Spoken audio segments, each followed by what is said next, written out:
В Республике Саха депутаты предложили пересмотреть систему оплаты услуг ЖКХ. Если сейчас обычный гражданин платит 30% за услуги коммунальных служб, остальные 70%, то есть почти 100 миллиардов рублей покрывают субсидии, то в будущем такую систему хотят оставить только для льготных категорий, например, для пенсионеров, многодетных семей и участников войны.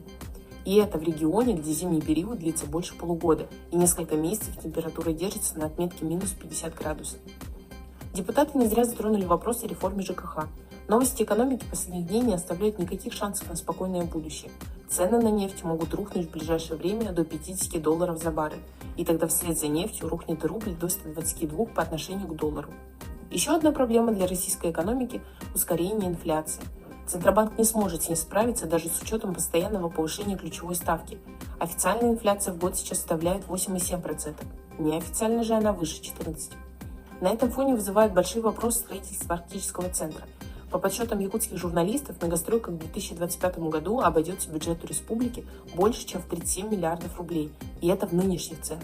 Страшно подумать, сколько центр будет стоить в реальности. Можно с уверенностью сказать, что строительство арктического центра не прекратится, поскольку это дело принципа для Александра Николаева. Мегастройка является для него символом его, в кавычках, успешного правления. Поэтому средства для нее он обязательно найдет и, скорее всего, в карманах собственных граждан.